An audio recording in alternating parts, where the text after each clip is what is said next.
Con này hình như là người ta bán là hình như là 300.000 hay là 200.000 một cân đấy các bạn, khá là đắt mà còn không có mà mua nữa, nó không phải là có tiền là mua được đâu, con này nó hiếm.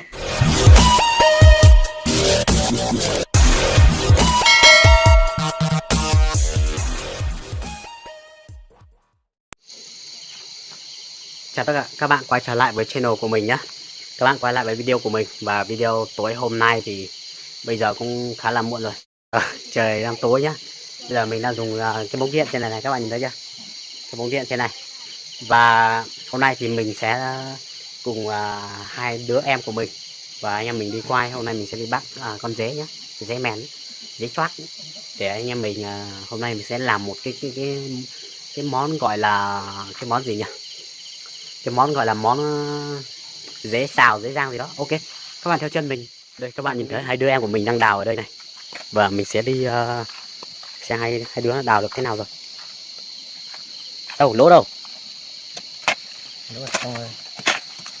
đây bây giờ đây, đây là em gái mình nhá, em gái đang đào này, bây giờ đang tìm.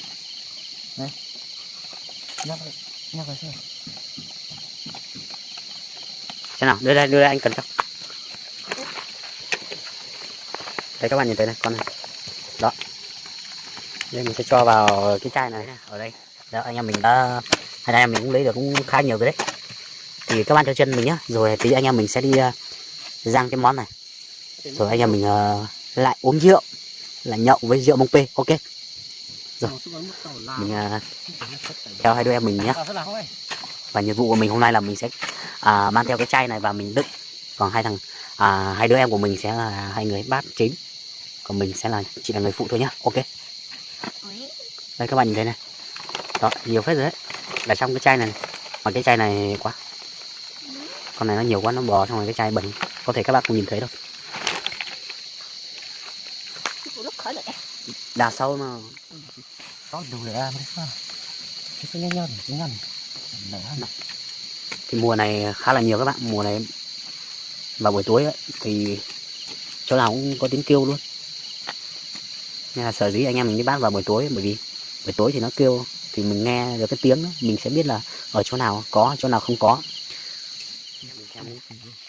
Em mình vừa chặn được một con ở đây đó, các bạn nhìn thấy không? Đây sẽ đưa con dao này vào chặn đường đó, mà nó sẽ không đi đâu được. Rồi ok, thế là xong một con rồi đấy các bạn. Đây mình sẽ đi xem gái mình đào nhé. Đào cẩn thận nhá, cái dây nước của anh ở đấy đấy, không đứt mất cái dây nước, mà dây nước của anh sau cứ đào bình tĩnh. Đó mọi người nhìn thấy chưa, đây rồi đó, mọi người nhìn này.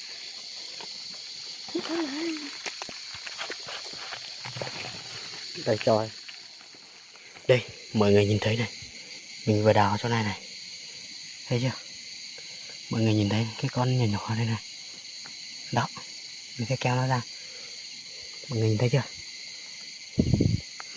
đó mọi người nhìn thấy cái chân nó này, hai con luôn, hai con nhá. Mình sẽ lấy ra một con này, một con trước và một con sau, hai con, vẫn còn một con này. Đây mình cần một con đây rồi, mà ở trong này vẫn còn một con này, đó hai con. Con này cắm tay đau lắm mọi người. Ok, đi rồi.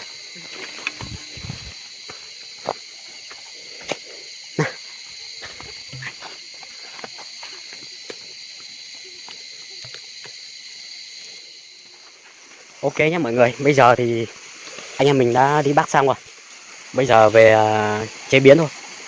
Bây giờ thì cũng 21 giờ, 21 rưỡi. Mình vừa ăn trộm được mấy quả ớt của nhà bác mình này, xong là mình sẽ về, bây giờ về xào cùng nhá, xào rang đi ngon. Ok, mình sẽ để đây tí rửa luôn. Này em gái rửa luôn đi. Đó, từng này chắc chưa đủ đâu nhưng mà thôi ăn tạm vậy.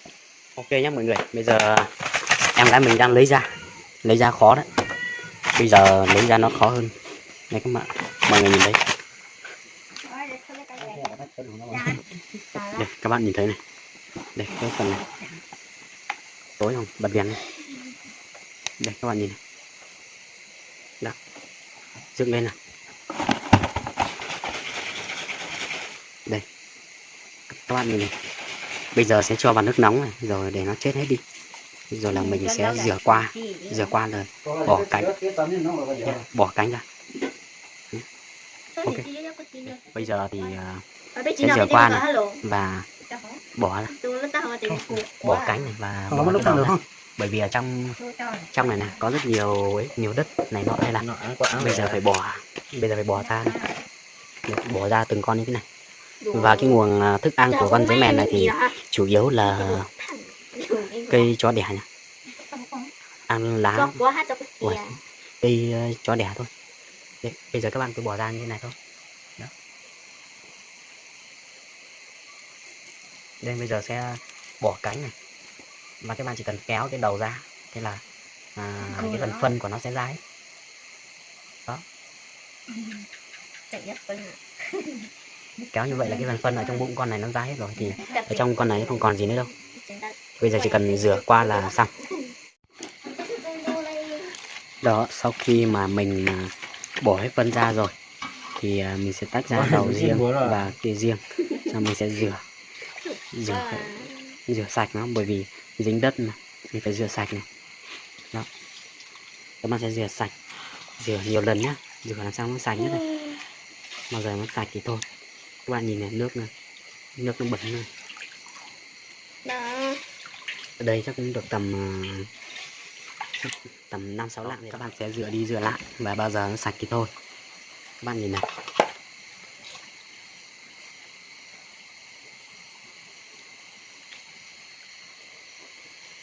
nhìn vậy thôi nhưng mà khi các bạn rang lên rất là ngon luôn, có thể nói đây là một món đặc sản. Bây giờ mình sẽ thái ớt để mình rang cùng nhé.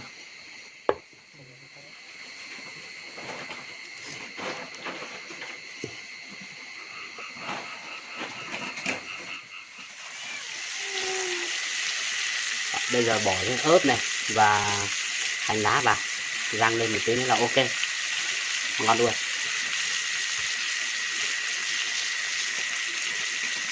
Sư của nó có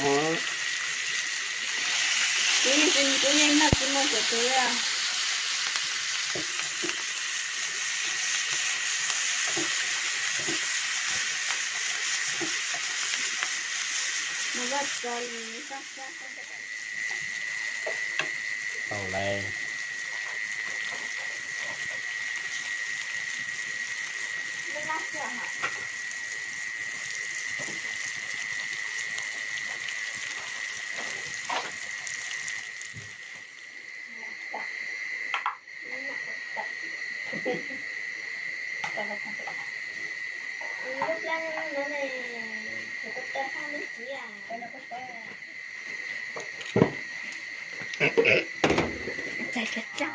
Mới quá các bạn nhìn này, thấy chưa?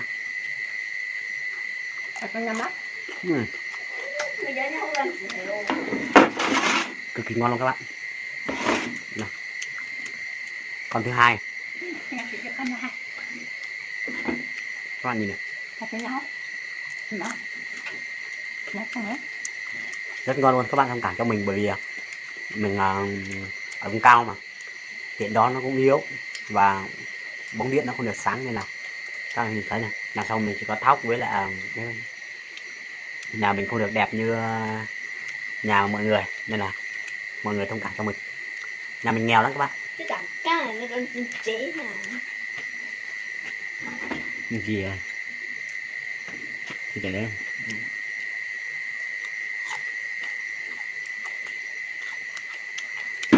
Mọi người nhìn này, ngon lắm.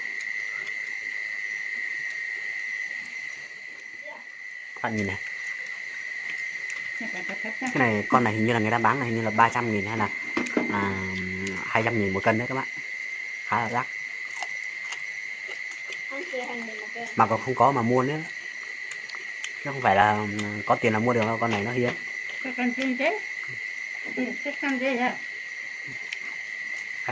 Bây giờ bà này. Bà năm nay bà hơn 80 rồi các bạn. 85 86 rồi đấy.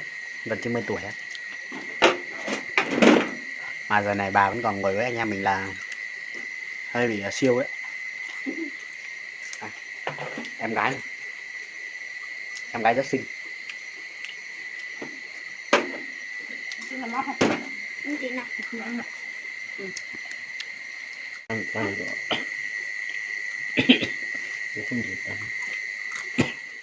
Bây giờ thằng em đang rót rượu. Anh em mình uống. Vừa thằng anh em kia đi về đi chơi mất rồi.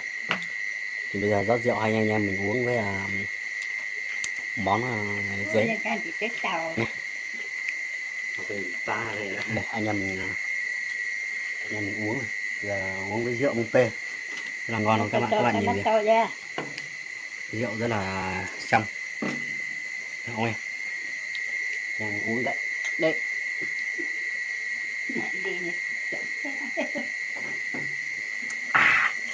Ngon lắm các bạn. Uống là phải ăn khỏe vào mà đi ngủ nghỉ cho nó lành.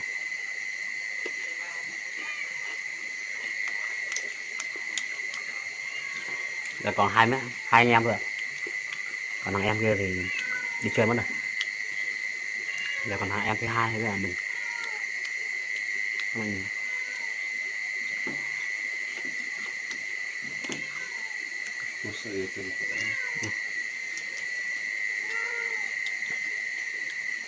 Không có món gì đâu các bạn, chỉ mới món đấy thôi. Anh em mình chế viên món này. Đây anh em mình uống biết,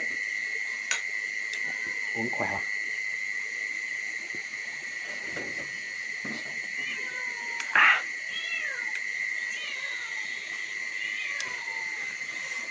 Ôn tí đi ngủ là ngon lành các bạn.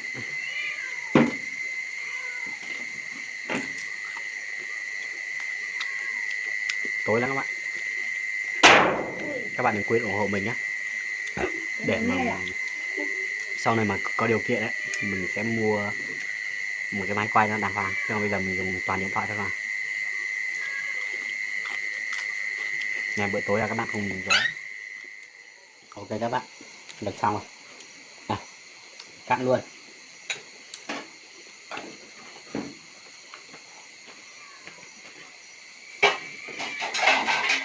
Cứ làm sao cái tới được cái gì nó tại là cái biết còn tiên vừa về đến nhà mọi nhà là thôi đi nhà mình nhà. Ở quê mình thì uống rượu bằng bát nhé các bạn, không có chén, không có ly đâu. Đã uống thì uống bằng bát, còn nhiều chỗ uống bằng tô á, uống bằng cái bát to á. Sợ quê mình uống rượu kinh lắm. Thôi các bạn, được xong rồi. Bây giờ giải quyết xong món với mèn. Ok, có lẽ là video của mình đến đây là kết thúc. Cảm ơn các bạn đã xem video đến giờ phút này. Các bạn đừng quên bấm like và đăng ký kênh để ủng hộ mình nhé. Xin chào và hẹn gặp lại các bạn trong video tiếp theo.